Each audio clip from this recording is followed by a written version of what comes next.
L'Antiquité est une notion historique dont les contours ont varié selon les époques où on l'a considérée. Et le sens du mot a changé, aussi bien par rapport au temps que par rapport à l'espace.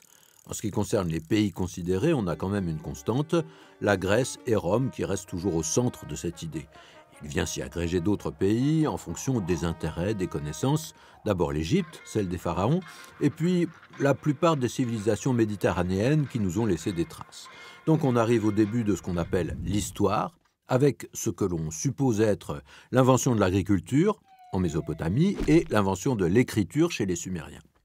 Et l'Asie alors, elle échappe à cette notion. Si l'on pense à la Chine, à l'Asie du Sud-Est, au Japon, on ne les range pas dans cette catégorie parce que les Occidentaux ne s'intéressent à l'histoire asiatique qu'assez tardivement, et probablement parce que l'Asie ancienne n'est pas sentie comme l'ancêtre de l'Europe, trop lointaine, trop étrangère. Si les origines de cette période qu'on appelle l'Antiquité sont floues, on semble être plus d'accord pour savoir quand elle se termine.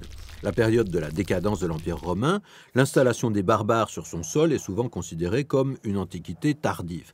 Et à partir de 476, c'est-à-dire de la déposition du dernier empereur Romulus Augustule, on passe définitivement à une autre période. Mais le mot a une histoire. Même si on trouve les anciens comme terme mentionné en ancien français pour désigner les auteurs latins ou grecs, cette idée d'antiquité pour désigner une période historique naît au XVIe siècle avec la Renaissance. Et l'Antiquité apparaît alors comme une époque, bien sûr, mais tout autant comme une référence, un regard historique qui passe au-dessus du Moyen Âge, jugé obscur et barbare, et se pose sur une période qui va fonctionner comme un modèle.